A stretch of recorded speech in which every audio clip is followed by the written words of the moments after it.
Good morning, good afternoon, everybody. It's going to wait a minute or so, and then we'll kick things off.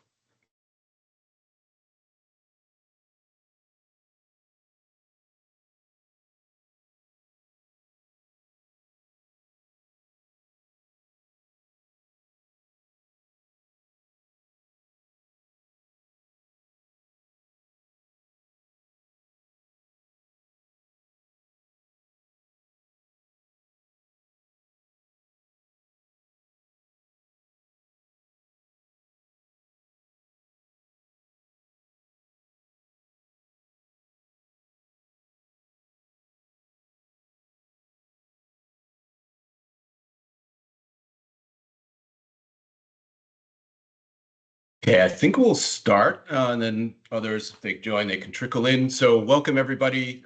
Thank you for joining this webinar, Establishing Best Practices and Evaluating Data and Methods for Forest and GHG Monitoring, where the final results from WCF's joint work with Alliance Bioversity International and CIAT will be presented.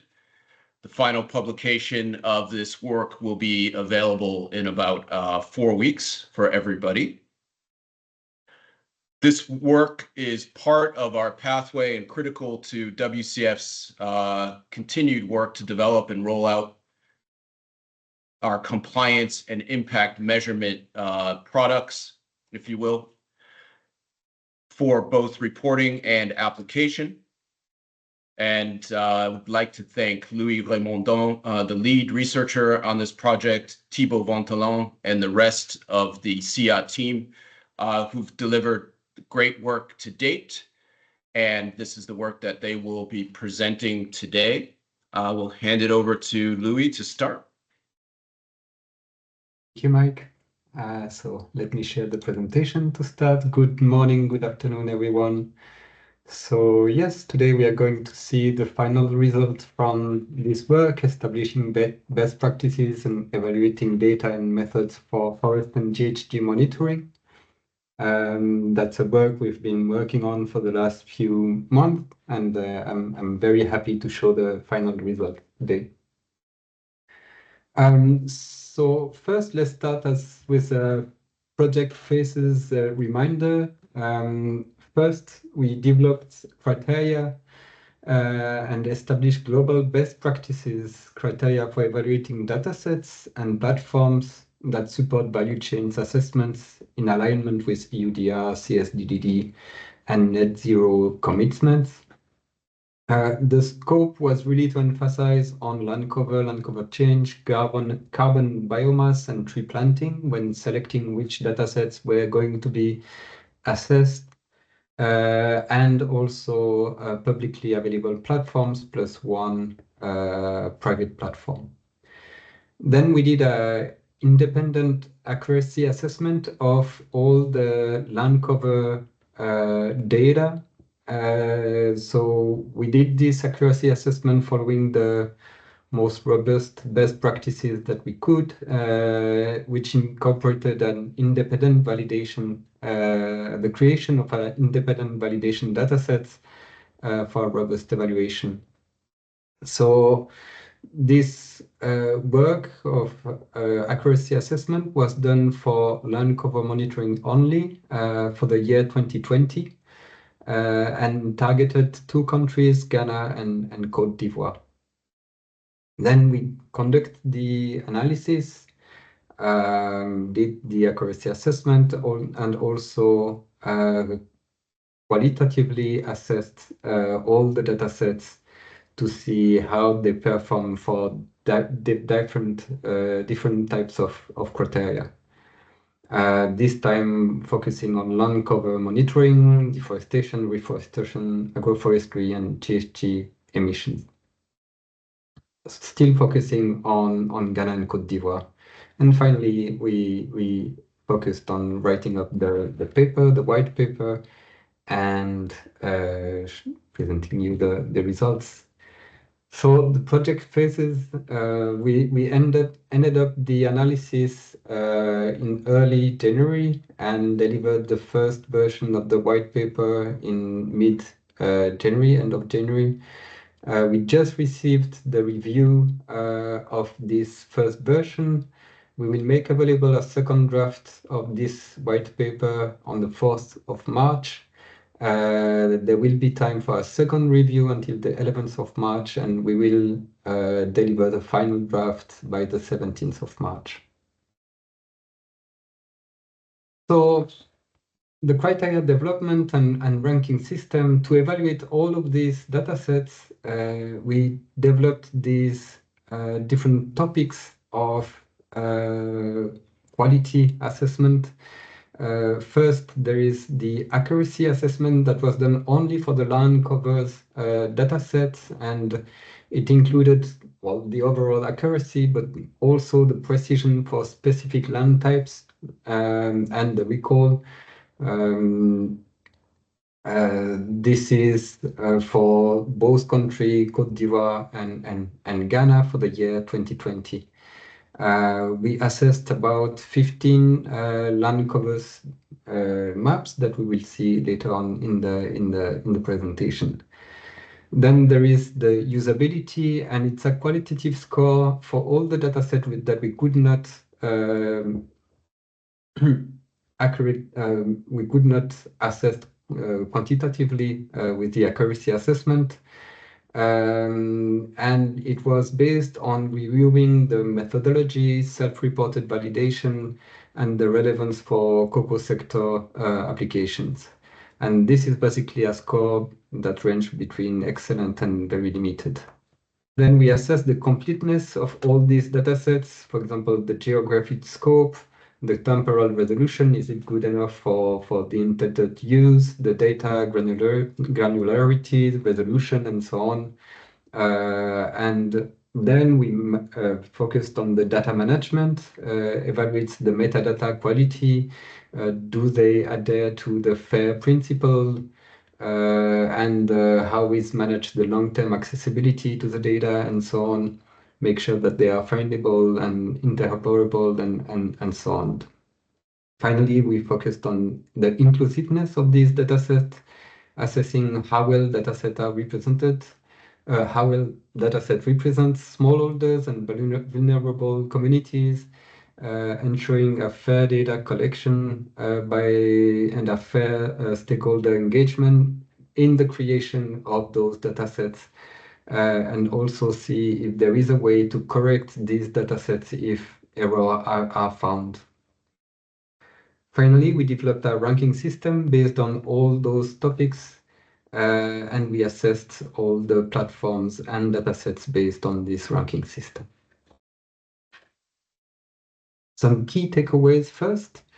From the assessment of land cover datasets, we would say that global datasets offer a consistency and accessibility that is very useful, but they really lack the precision needed for complex landscapes, such as the cocoa systems, where cocoa system grows. While locally tailored and commercial datasets, such as the one that was tested, is Satelligence, are more complete and reliable for deforestation-free compliance, but they really need to work on documentation, data accessibility, inclusiveness strategies, and so on. It's important to note that no dataset, including the commercial one, has demonstrated high accuracy for all the land cover categories. The landscape where cocoa grows, basically, it's very, very complex, and it's very difficult to map with remote sensing. So we were not really surprised that, because we know it's a difficult task, but at the end of the day, we had to have the conclusion that no datasets alone have a high accuracy. So we really encourage to use the convergence of evidence approach, which is basically combining many datasets together to try to take a better decisions based on a convergence of evidence. So trying to identify where all these datasets converge and have the same results. this improved accuracies and improve the reliability of the results. And we've tested that in this study, and we will show the results later.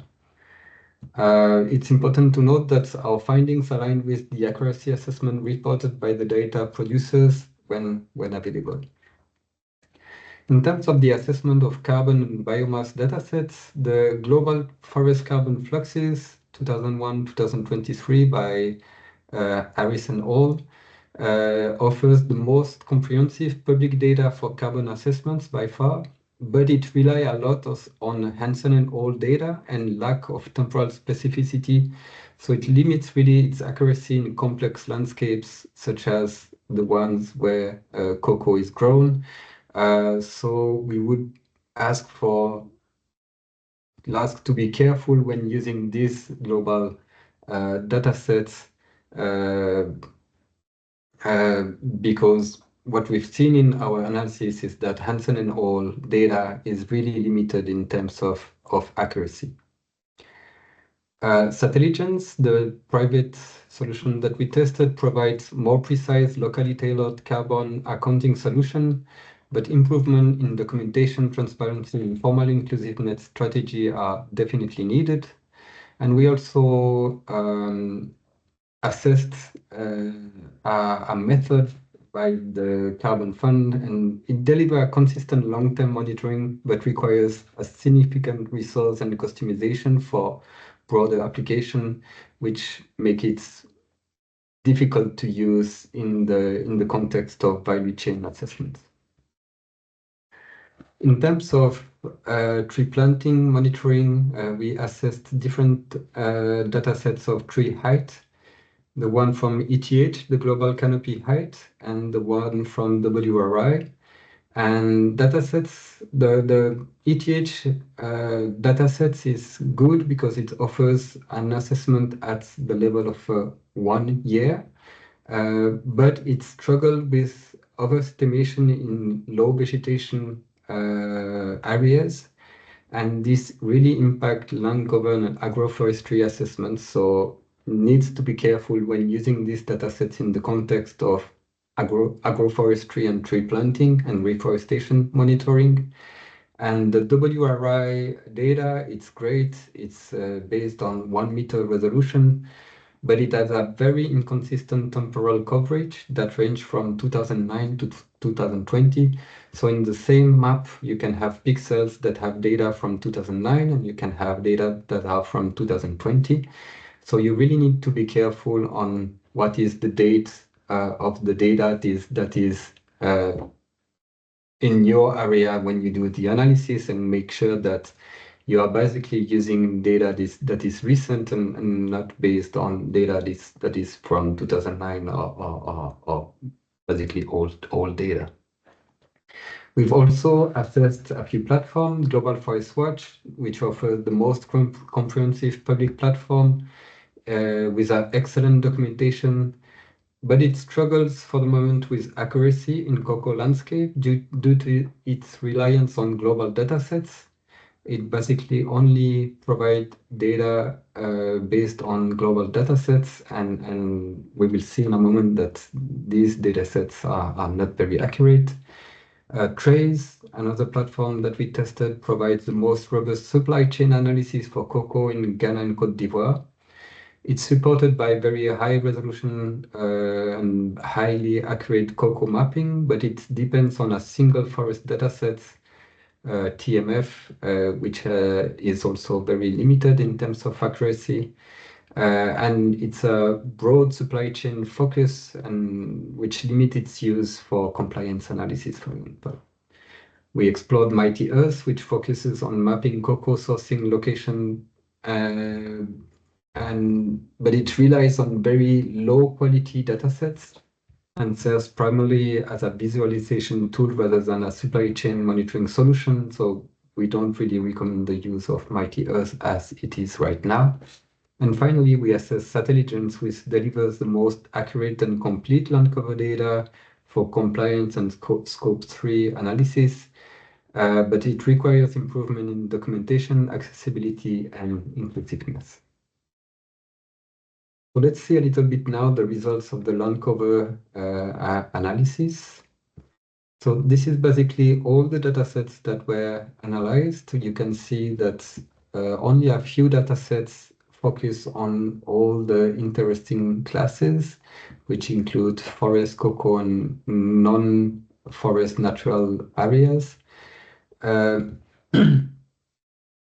we have satellites, the official maps from Côte d'Ivoire and Ghana, and a long list of well-known, well-referenced global datasets.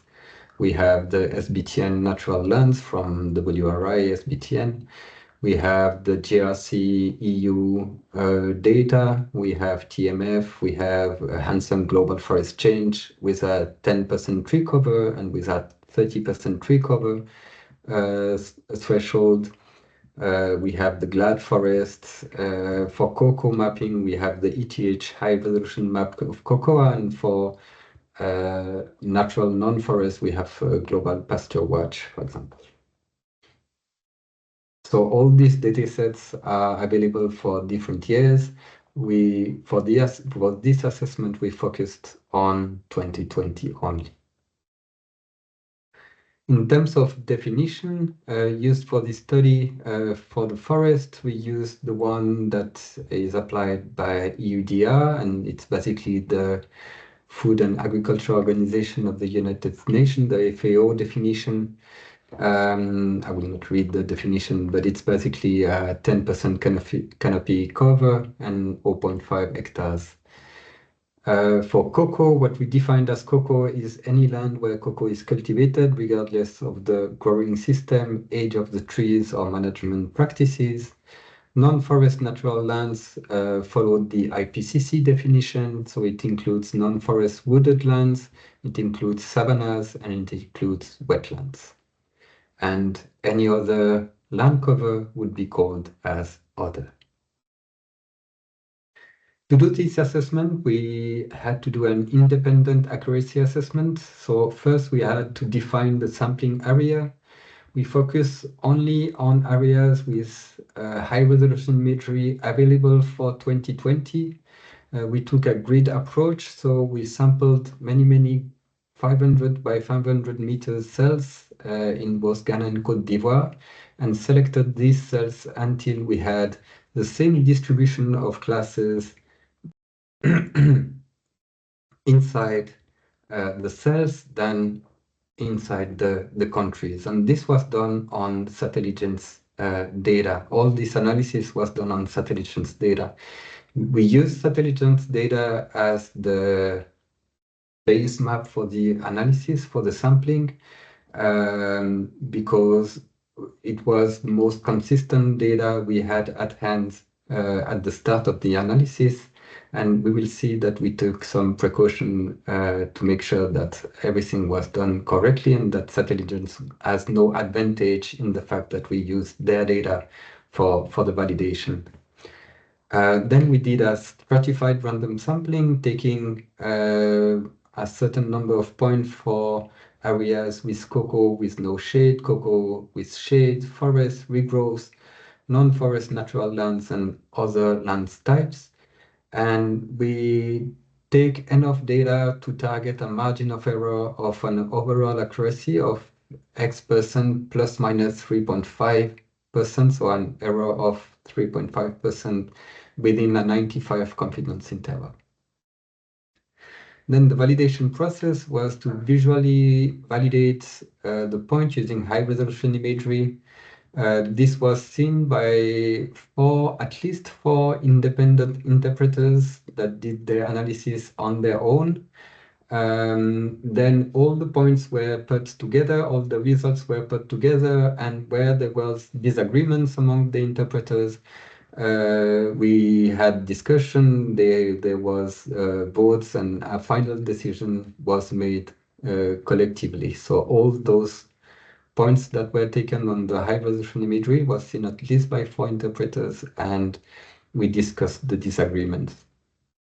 Then we calculated the accuracy metrics, such as overall accuracy, and class-specific metrics such as the precision, which is 1 minus the commission error, and the recall, which is 1 minus the omission error.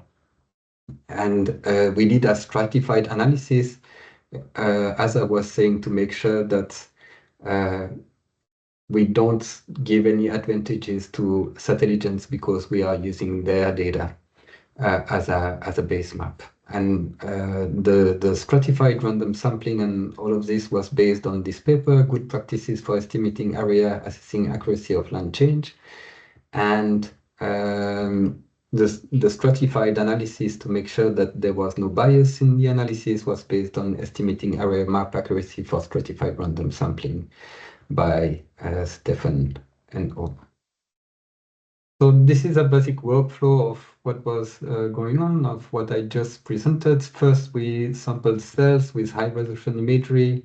We did a quality assessment of this high-resolution imagery. And once we reached a class balance, we had enough cells for a balanced histogram. We started the stratified random sampling. Then interpreters validated all those points that were selected. If there was a unanimous decision, we use it as a validation point.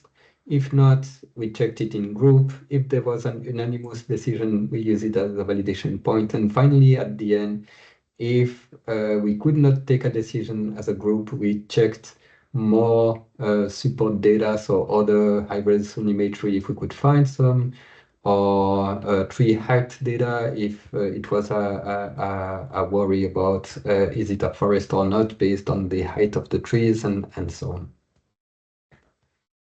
As I said, we were very careful in handling all the bias in the analysis, and we made sure that it's not because we're using Satelligents as a base map for the sampling that we gave any advantages to Satelligents in any form.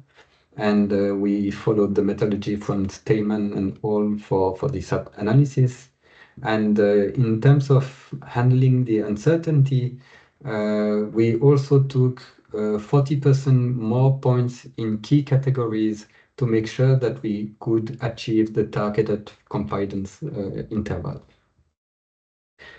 As I mentioned, we also did a convergence of evidence analysis. So as we were saying, the challenge is that single land cover maps have inconsistencies in definition, resolution, and classification system, limiting the accuracy. And basically the FAO, the partnership, Data Forest Partnership, are pushing for this convergence of evidence approach, which basically put together many data sets to make sure that we don't base the analysis only on one biased data set, but we look at where those data sets converge. We tested this approach by selecting high-performing data sets inside our analysis and combining them with a decision tree.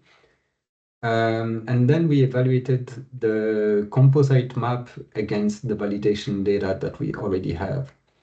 A key takeaway from this analysis is that this study showcased the potential of the approach, but does not define an optimal rule set. So we did not try to find the best sets of rules or the best decision trees or the best data sets. This is just an example of how this could work and what type of quality you can reach with such an approach, but it's by no means the best. We were by no means trying to develop the best composite ever. And the limitation is that the same validation data was used to select this data set. So select the fact that we are working with Google Forest Data Partnership or with the official data and so on. And the data set that was used to validate the composite analysis was the same data set. So there's potentially an introduction of a bias inflating the accuracy of the composite analysis, and we need to be careful when presenting these results. So more work would be needed for the convergence of evidence to make sure that it's really an approach that works, but we will see later on that the results are quite good. So we're confident that it's an interesting approach. In terms of the results, so these are all the sites that were selected. We can see here all the areas where we selected cells of 500 by 500 meters with high resolution imagery. This is the histogram at country-wise, and this is the histogram of the classes within the 500 cells. So we can see that these histograms match pretty well. We made sure that we had no more than 5% difference between each of those categories. And this is the same for Ivory Coast. And now for the results. Let's start first with the cocoa. We can see that here the datasets that was the most balanced with a high in Côte d'Ivoire with a high accuracy and a high recall is ETH, the high resolution map of ETH, followed by the composite analysis, which has a higher recall but a bit of a lower precision. ETH has a very high precision in Côte d'Ivoire, followed by Satelligence with even higher recall but even lower precision, followed by Google FD, Google Forest Data Partnership data that was just released last year in December, which has a very high precision of 96%, but I recall that it's much lower, around 40%. So they are very precise in when they say there is cocoa, they are pretty much always sure there is cocoa, but because they are so precise, they missed a lot of the cocoa. And finally, we have the national data that still have a pretty decent precision, but a bit of a low recall also. The precision is pretty well in the same ballpark than Satelligence and even the composite analysis. In Ghana, Satelligence has the best score, the most balanced score between recall and precision, followed by ETH, followed by the composite analysis, followed by national data, and finally Google FDAP. Sorry.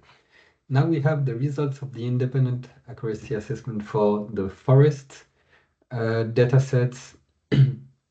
Here we can clearly see that Satelligence and national data may be closely followed by Europe JRC version 2 and Google and somehow by SBTN Natural Lands are leading in forest in Côte d'Ivoire in terms of forest mapping. And then we can really see that data sets that are globally tailored, like TMF, GLAD land cover, GLAD forest, Hansen data at 30% or Hansen data at 10%, they tend to have a very, very low precision.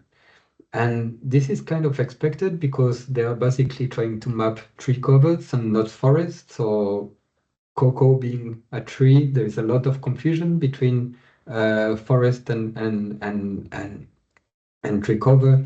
But we can see in that sense then that the precision for these datasets is very, very low.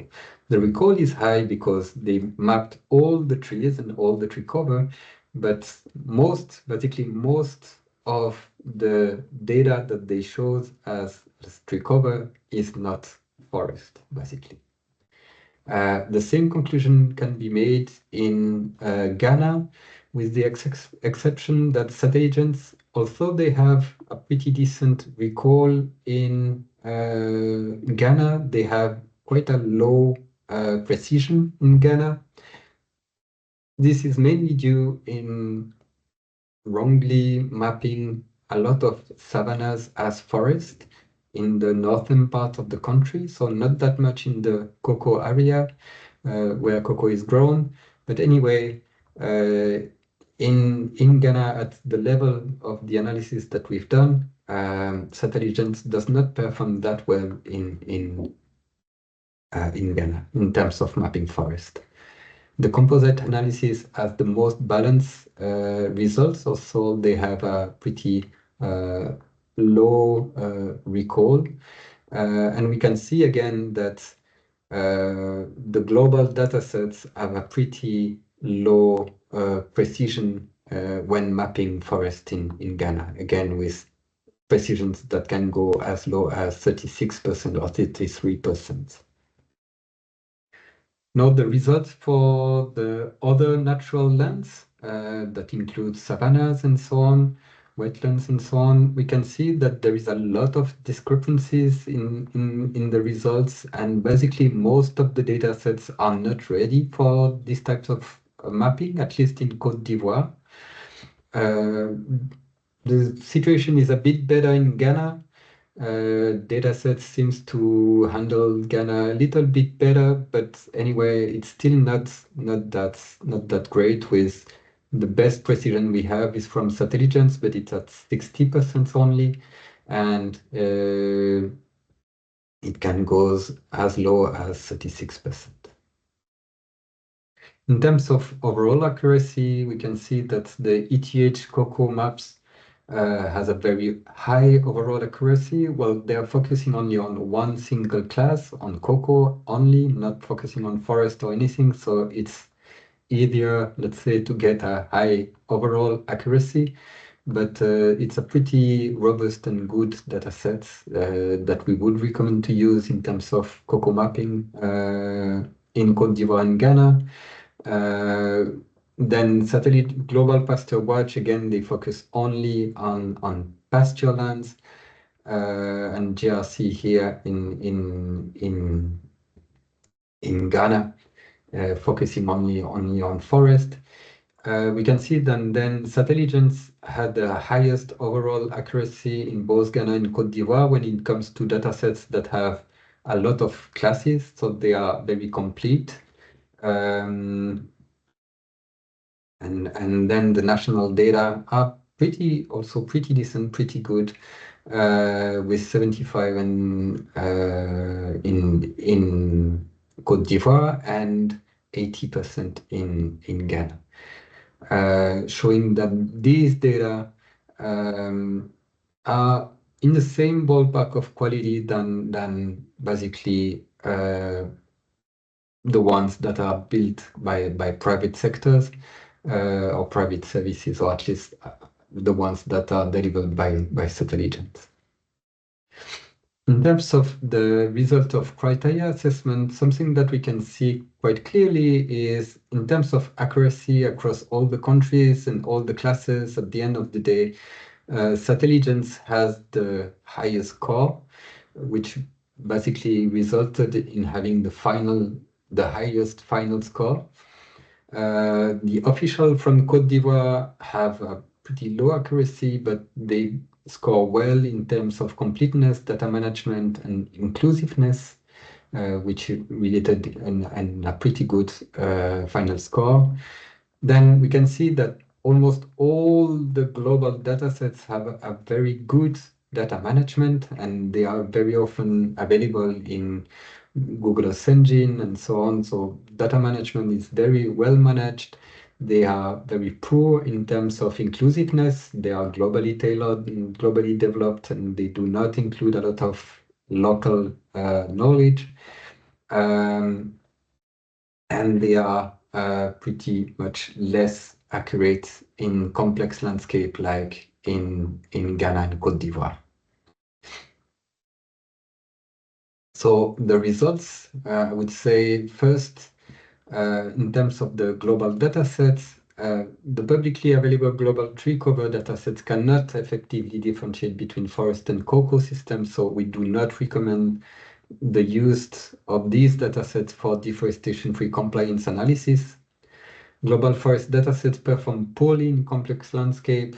So, for example, the SBTN from WRI or or the one from the JRC. They are better than the tree cover, but they still perform poorly in those complex landscapes. So we still do not recommend the use of these datasets for deforestation-free compliance. But they have very comprehensive documentation and accessibility. They are very often available in platforms such as Global Forest Watch and so on. And they have a very consistent methodology across all the world, which make them very useful for global analysis, but maybe not for local use. Then the strengths and limitations of local datasets. They are locally tailored datasets. And they offer high precision compared to global datasets. Official national datasets are the most complete among public sources, with accuracy slightly below commercial dataset, but still robust. But improvements are needed in documentation, data management, and metadata and accessibility. This is mainly true for Ghana, where Côte d'Ivoire has done pretty good job in documenting their data. But we will recommend partnership with data platforms such as Global Forest Watch, for example, for better data distribution and documentation. And we will also recommend to work now on historical data and to continue the good work and not just do one good map in 2020, but to continue to consistently produce high quality data. There are emerging and alternatives like the one developed by the Forest Data Partnership with very, very high precision, the one developed by Google.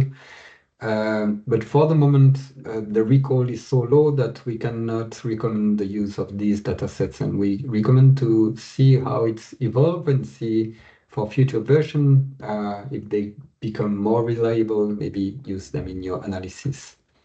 In terms of commercial solution, well, they currently provide, from the dataset that we tested, the most robust and comprehensive land cover map, but of course it's available at a cost. They have a strong documentation, but all the resources are hosted in their own platform, and you need to be a member to get access to most of the documentation. So we will recommend to publish the metadata, to publish the documentation in public repository and in peer-reviewed journals, and to work more on the inclusion of local data. They're already doing it, but this could be greatly improved. It's important to note that they are working on publishing their method in peer-reviewed journals, and they showed us that they already submitted some of these journals, some of these papers, but it's not yet published and not yet available. So we will not count it as done in the analysis. In terms of convergence of evidence, the composite approach, it yields very good results for both cocoa in forest in Côte d'Ivoire and Ghana. It's still challenging to classify non-forest natural lands, but none of the datasets was good, so there's no miracle. If no dataset is good, you will not get a good result at the end. So you need to use decent data when you create those composite data. But a key takeaway, I would say, is that the composite approach improves consistency across land cover types by integrating multiple datasets. So it seems to be working.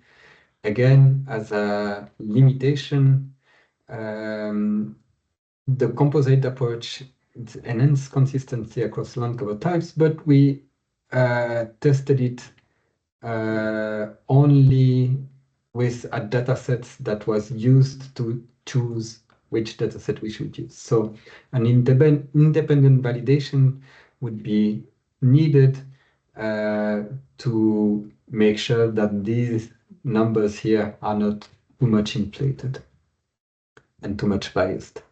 And additionally, we did not try to make the best set of rules or to choose the best set of rules. We just choose the best data set from our analysis and try to combine them in something that made sense. Another limitation is that this study is a snapshot in time. So we only validated the datasets for 2020, providing a single year assessment. But it's important to note that usually change detection method demonstrate between 80 and 95% accuracy in identifying changes from the baseline. And most of the false positive errors or even the false negative also comes from the inaccuracy in the baseline data itself. So if you take a data that is with a baseline of 2020, what will make most of the errors in the change detection is the errors that were inherited from this baseline of 2020. So we think and we think our analysis is still robust as an evaluation of these datasets in the scope of regulations for compliance for regulation for zero deforestation. Let's now move to the carbon biomass data. We analyzed 3 datasets, the one from the global forest carbon flux by Harris and al., which basically use Hansen and all data as a base layer and then try to calculate the carbon fluxes based on the changes within the tree cover. There's the satellite data that integrate 20 years of data from different sources and do occasionally validate with urban LiDAR and field measurement, which provide a pretty robust and accurate insight for carbon counting. And we did analysis of this statistical approach developed by the Carbon Fund in the Thai National Park emission reduction project that we will see a little bit later. We did not score the Carbon Fund method because it's just a method, it is not a data set. But at the end of the day, Satelligent's usability was quite good, mainly because they do the validation with the LiDAR data and the field measurement integrated in their analysis, which make it very relevant at local level. While the global forest carbon fluxes is limited because they are relying on the use of the Hansen data, and we've seen that the Hansen data can have precision as low as 36 or 33% in Ghana and Cote d'Ivoire, which make it very limited in terms of what you can do and what you can assess in these countries based on these data sets. On the other hand, Satelligent score a bit lower in terms of completeness and in terms of data management. And this is basically mostly because they did not publish in peer-reviewed journals their method. They are working on it. And as I just said, they already submitted their paper. It's still in the peer-reviewed process. But for the moment, it has not been done and it has not been validated. So they score lower in completeness and in data management. Whereas the global carbon flux datasets score much higher because it's a global dataset that is well managed and they are very well published. In terms of final score, Satelligent is a little bit ahead, but the global carbon flux is not far behind. In terms of the qualitative assessment of the global forest carbon flux, it's by far the most comprehensive public data sets for this type of analysis, but it depends a lot on Hansen and Hall. So it really necessitates caution when using the data sets in the context of Ghana and Cote d'Ivoire. It also lack of temporal specificity. So the dataset itself does not provide specific years when the changes in balances of carbon fluxes happen. So you need external sources to be able to assess when those changes happen. And again, you will have to rely either on Hansen and all or maybe TMF to be year specific. But these datasets again did not score very good in the accuracy assessment, so you should approach this very carefully when you do your analysis. So I would say there is a need for robust historical data, and also some official historical land cover data exists. There's a lack for consistency and robustness of New Year datasets. So we encourage also countries to try to create and provide high quality historical data that could be used in this type of analysis. But for the moment, in terms of publicly available datasets, global forest carbon flux is the best available, but it's still very limited because of its because it relies a lot on global datasets. In terms of Satelligence, it's a robust scopes reporting, and this is mainly because of the integration of field measurement and of airborne LiDAR data. Again, as I said, it's very limited in terms of the documentation and accessibility, and no peer-reviewed publication for the moment, so they score pretty low on that. The local data is integrated, but there is a limited inclusiveness strategy when they build those data sets.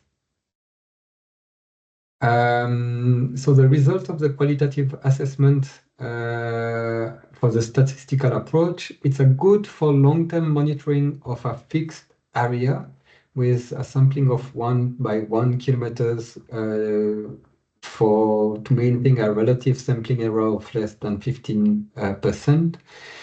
But it's very limited in terms of temporal and spatial flexibility. So if you do it once in a while for a given area that doesn't change much, it works well. But as soon as you want to repeat the exercise or you want to change or adapt the area that is analyzed, you will have to redo the whole analysis and redo a lot of high resolution imagery assessment and so on. And this is not really flexible and not working well for the type of needs that arise when we're trying to do scope 3 analysis for value chain. So although it's an interesting method, we would not recommend to use this type of approach in this context. Let's see now a little bit the tree planting data in agroforestry and reforestation. We analyzed 2 data sets, the ETH one based on Sentinel-2 data at 10 meters and the one from WRI and MEDA. For both datasets, the usability was set to limited, but for different reasons, and we will see these reasons a little bit later. In terms of completeness, the one from ETH scores a bit higher, mainly because it's available for several years. In terms of data management, we scored the WRI Meta Global 1 meter tree canopy height a bit low for our global data sets, and it's because it's not very well hosted for the moment, but I guess this will change soon.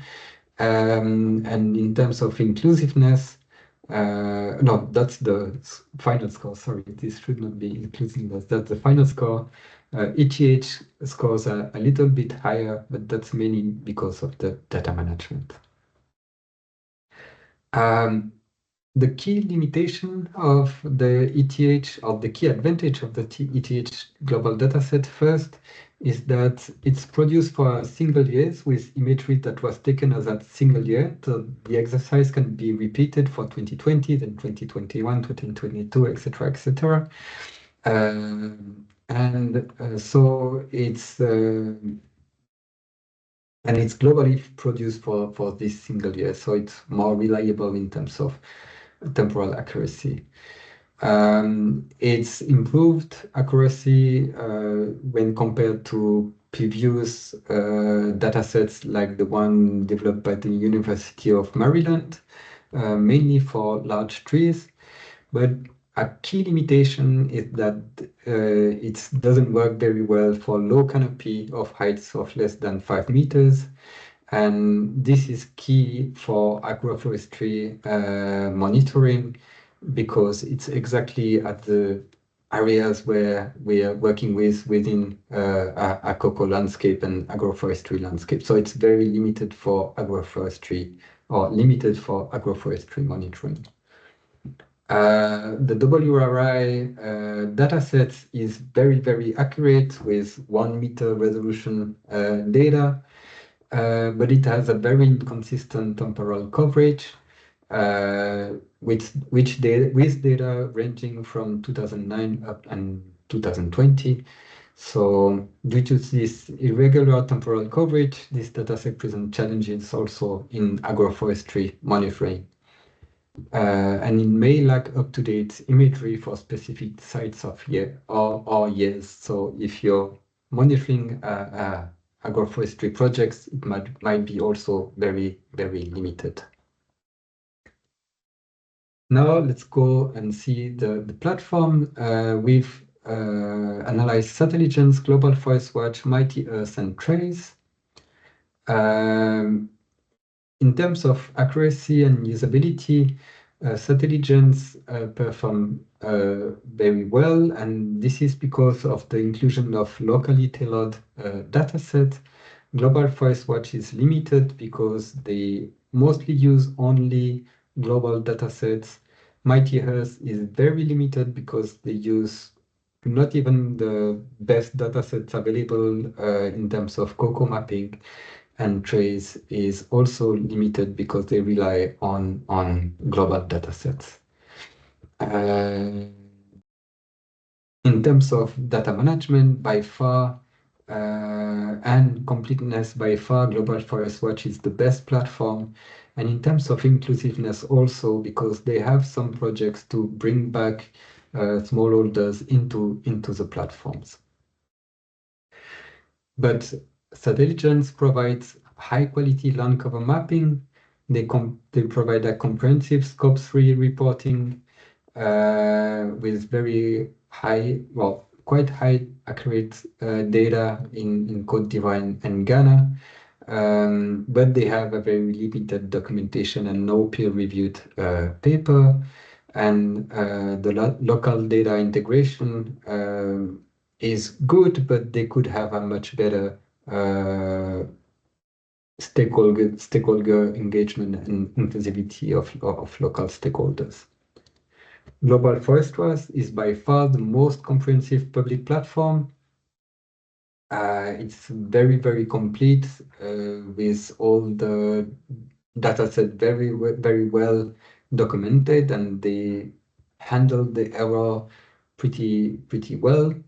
But they rely mostly uniquely on global datasets like Hansen, the JRC tree cover, forest cover, sorry, the Harrison All global forest carbon fluxes. All of this is available in Global Forest Watch, which is great, but we've seen that these datasets are kind of limited in terms of accuracy.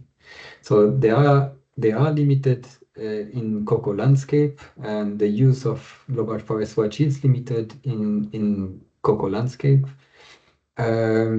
We would highlight the need to integrate more locally developed datasets, such as the official national land cover, for example, within the platform, and agreement could be found with countries to host their data in the platform for direct access.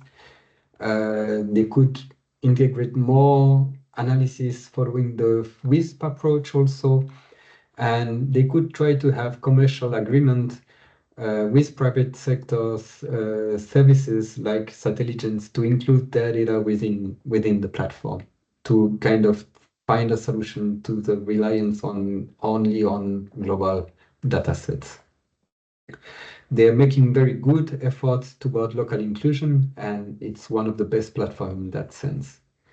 Now, Mighty Earth focus on cocoa sourcing location, and they contribute greatly in the transparency by collaborating with Trace. They mapped a lot of and georeference a lot of sourcing location of major chocolate companies areas. But they rely on global forest data that is not great, like Hansen et al. And JRC for the map. So we would recommend to integrate more local data. And they use very inaccurate data in terms of the Abu and al. 2021 dataset for remotely sensed cocoa farm, which has only 62% precision and 83% recall. We would recommend to adopt much more robust datasets, such as the one developed by ETH. They offer limited supply chain analysis capabilities, and they would need to enhance greatly the data integration if they want to provide a clear service. And finally, with Trace, it's the most comprehensive and complete analysis of flow of cocoa supply chain in Ghana and Côte d'Ivoire, which offer very valuable insights into supply chain dynamic and deforestation risk. In Côte d'Ivoire, Trace used the ETH satellite-based dataset, which has very high accuracy, which is good. But in both Côte d'Ivoire and Ghana, they base their analysis only on TMF. So we would recommend to try to use more than one forest datasets, following the FAO WISP example. And finally, they have a broad supply chain focus, which limits compliance use. So it's more a tool to understand better the flows of the products and have an idea of the risk within the supply chain than really a tool for compliance analysis. So that's the end of the presentation. In terms of the next steps, we will release the second draft on March 4th. So in about 2 weeks, a little bit less than 2 weeks. And we will receive feedback until March 11, and the final draft will be released on March 17th. And that's all about the analysis. Thank you very much. And I'm ready and open for the questions. Great. Thank you so much, Louis, for the great presentation. We are open to questions. You can either raise your hand and ask a question, or you can type it in the chat or in the QA, actually, the QA box.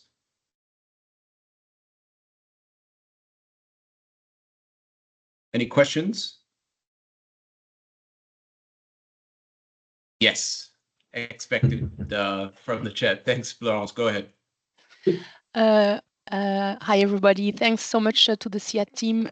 My question is a little bit about the forest data. So I understand that on one level, we wanted to identify what was the best data layer for the compliance with deforestation-free supply chain. And then there is also what's the best data layer for greenhouse gas accounting, which means that we have to go back 20 years. And so I was hoping that maybe in the next version, we make sure that we know which data set to use for forest 20 years back, because for me, it's not very clear at this moment. It seems that the assessment is static for 2020 because of the EUDR, but then I'm not sure what is the data set that should be used going back in time. So that's my first question. And then we speak a lot about, there is recall, precision, and then accuracy. And I was wondering if in some ways we can focus on recall. I feel that what's a really big problem is for us to omit deforestation. So that would be the recall indicator, I believe. And so I understand it would be better to have great precision and recall. But if we have to, to choose between the two of them, because we don't have such data that's perfect across, if recall would make more sense to avoid, missing deforestation or emissions. Yeah, let me start with that, actually. Okay, thank you. Yes, so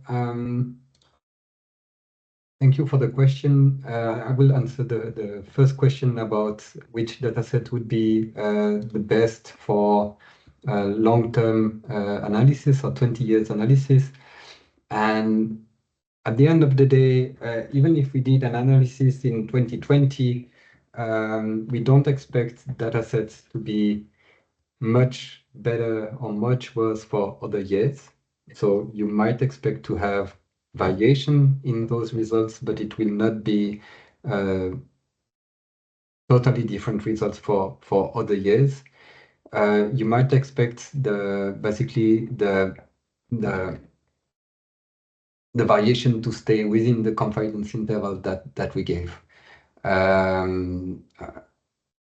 So and dataset that provides 20 years of data, there's not many. There's basically Hansen and all datasets, and there is TMF.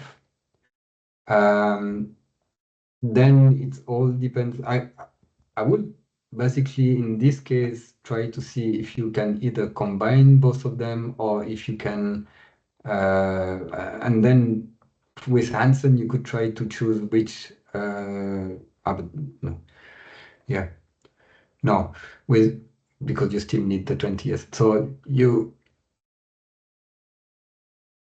it will then depends if you really want to maximize recall and recall only, and you want to span over the 20 years, then Hansen and all will give you better results.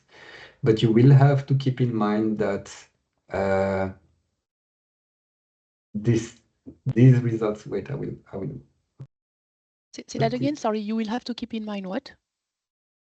You will have to keep in mind that even if you have a very a good recall, because basically you're encompassing everything in your analysis, you only have a 35% of precision. And what does that mean? That means that 65% of the data, it's actually not forest of what is mapped as forest when you use Hansen and all, and you maximize the forest area. So yes, if you maximize recall this way, you will take all the forest in, but you take much more other things than you take forest. Basically, I don't know if I'm expressing this correctly, or if it makes sense, but basically, this is just the limitation you will have to deal with if you base your analysis on maximizing recall only for a 20 years analysis. I would still recommend to try to see if you could combine both datasets, because TMF has a more reasonable precision, and you could see where both datasets at least overlap, and see if you can define a little bit better which areas you're pretty sure it's forest, and then you use Hansen and all, or where there is only Hansen and all as potentially forest, but you're not that sure. You could try this type of approach, like by combining all these data sets. But it's true that for the 20 years analysis, for the moment, in publicly available data, you're stuck with those two data sets that both are not great. I'm still not very confident that maximizing recall only is the solution for the 20 years and for the compliance. It's just that for precision, we can actually go to the fields and check if actually it's deforestation. You know, if we omit, we will never know that we omitted it. So for example, in our case, we have 2014 as 2018 in Cote d'Ivoire and Ghana, but it means you can also go and see if there are, document whether when you go to the field, there are indeed signs of deforestation. So there you can actually do something a little bit. I'm not saying when it will be all deforestation, it will be difficult, but for more recent deforestation, like 2020, you could go and improve your precision by going to the field. Yes, to a certain point, I agree with that. But when when your precision is so low at 35% that all the rest of the data, so 65% of the data is actually not forest, you will end up going a lot to the field. That's a little bit the issue. Like in terms, if we're talking about compliance, I would agree with selecting a data set that has a relatively, or a set of data sets that have relatively good precision. Let's say a data sets that have like JRC V2 at 63% precision, maybe put a threshold at 70% precision. Well, no, that's only national data and intelligence. Then 60% precision, and then among these ones, you try to find the ones with the highest recall, or try to put a threshold. 50% precision is already quite low, but like here, SBTN natural lens, you have 57% precision and 81% recall. That starts to maybe be usable, but still there you still will have 43% of the area that is not as forest being a non-forest. This is where the composite analysis, where maybe you try to maximize the precision first, and then in the first step you could try to maximize precision and then find a good recall amongst the remaining data sets or something like that. Sorry, I don't want to take more time, but so can you just make sure that it's addressed in the, I think we need, that was one of the, compliance is one thing in 2020, but we also need to know what's best going back. And I also think that, I know that you were saying, oh, that's the best, it's the alignment on conversions, but I think the whole, it would be nice for us to be aligned. So I think it would be worth to have, as much as knowing that it's not perfect with the accuracy assessment, but let's take advantage of having this work done to try to start aligning on that conversion layer. If it's, for example, for greenhouse gas accounting, so what you just said, but maybe it could be, after you think about it with your team, is just that it's part of the report. So we really have guidance for both compliance and then for greenhouse gas accounting, which are two use case different. Thank you. Yeah, definitely. No, we will try to address these in the report as much as we can based on the data we have. Yeah. Great. Thank you, Florence and Louis, for the response. Any other questions?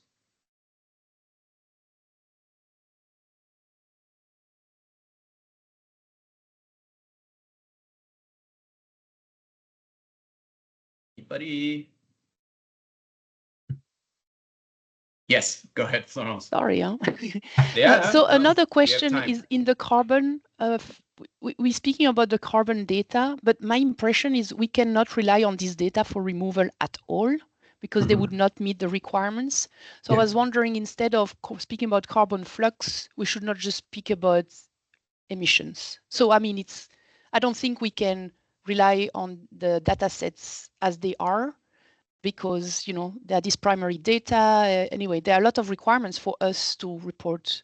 And so just for clarification and transparency, that this would be actually land use change emissions. Yeah, I totally agree with you in terms of this is a big limitation, and maybe we didn't address it enough in the report. We were planning to keep it as carbon flux or emission and removal, but make clear that there is a very big limitation in the use of this data set for removal. So add a section showing the limitations and based on the publications and so on. Okay, thank you. Thank you, Florence. Any other questions?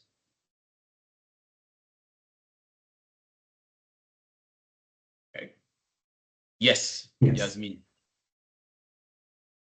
Hi, everyone. I also posted my question in the chat. Not sure if you saw it, but my question is basically from all the data sets that we have or that CIAT has presented today, which one will be the best to monitor removals from forests or carbon sequestration from forests? Because I know we have seen basically the recommendations for biomass and greenhouse gases and recommendations for compliance in terms for deforestation.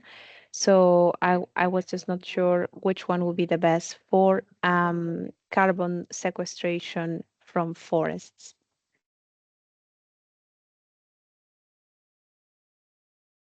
Carbon sequestration from forest?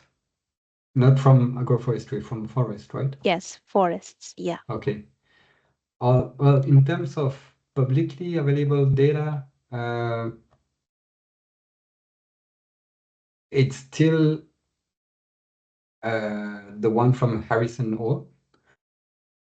But as we said, even if it's the best available, it's still quite limited because it's rely a lot of on hands-on data. But unfortunately, there's no good alternative freely available and publicly available for the moment. So that's the issue for now. Hopefully, there will be further development in the future.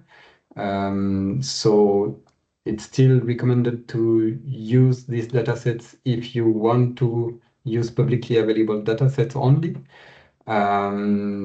But you need to keep in mind the type of limitations that we presented in this presentation. Okay, thank you so much for that answer.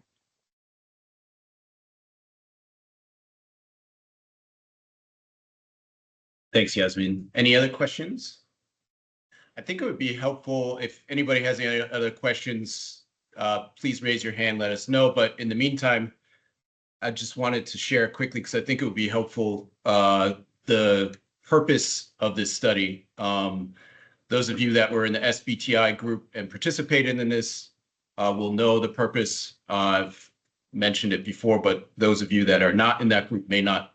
So essentially, we did this study as a snapshot. Obviously, to do something more in-depth costs more money and more time, which we did not have extensive budget for this. So a snapshot, essentially, if you will, like a sample, just as guidance for us in multiple ways. One, guidance for our strategy to support members on regulation. And so at regulation compliance, so that starts with EUDR. And specifically in EUDR, the pathway that we've defined with members and with the board was first to set up an interim solution with Satelligence. And that's why you'll see that Satelligence was the private provider that we assessed, so that those members who decide to use Satelligence can have the confidence in understanding what the accuracy is of Satelligence, but then also providing guidance for the other members who decide not to use that platform to use publicly available data. And so that you understand what the accuracy is for that publicly available data if you decide to use it. And third, moving towards a long-term solution by supporting producing countries in their national forest monitoring and traceability platforms, understanding how the national data sets fit into that picture, and also what might be available in terms of standards to support them as they move forward on that path. And the first part of this work was to establish those best practice criteria, which some of you may not know. The governments from Ghana and Cote d'Ivoire actually participated in that. So hopefully we will be able to work with them to ensure that those criteria are foundational to the further establishment of their national forest monitoring and traceability systems. So that's for EUDR. Obviously, as CSRD ramps up, we also wanted to ensure that there is some information for everybody to understand in relation as well, and complementary to the work that we just released last week, the GHG accounting manual with Qantas, to be able to prepare for reporting on GHG emissions And then not fully clear what CS-DDD will look like in the end, but hoping that it will remain somewhat similar, preparing members also for CS-DDD reporting, again, with the GHG accounting method and also with this study, but then we're looking forward to developing further some work on being able to accurately assess tree planting and removals. So that's kind of an up and coming piece that will build off of the GHG accounting method and this work. In addition to regulation compliance, we also want to ensure that members have some information that will support them to get involved in carbon projects, as well as claiming carbon removals. Again, that will build off of the work that we hope to do this year in relation to accurate tree planting and removals measurement. The third part is, the third objective really is to support impact monitoring as we all move forward away from the traditional output monitoring that has been in place with COCO Action and CFI to move closer to impact monitoring, have this as a foundation so that we understand best how to improve data so that we have highly accurate reporting, how to select and improve data to have highly accurate reporting.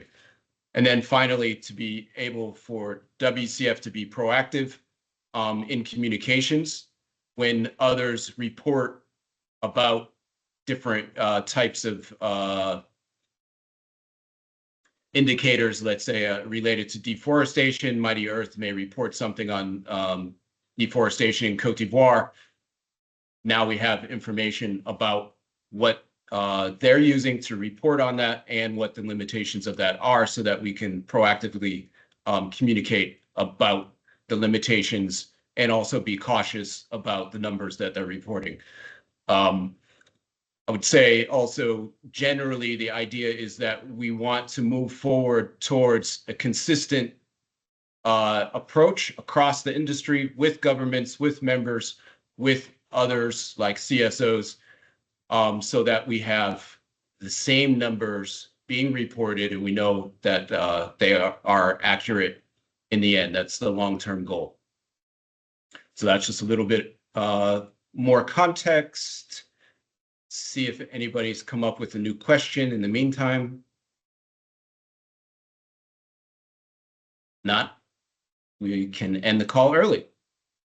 So thank you, Louis, for the presentation. Thank you to your team and yourself to the great work that's been done so far. We will be refining the final draft you discussed based on feedback that we have received and sharing it with you in about 4 weeks. And thank you all for joining today. Thank you. Bye. Thank you. Thank you. Bye. Thank you. Bye-bye. Thank you very much. Bye-bye. Goodbye. Thank you.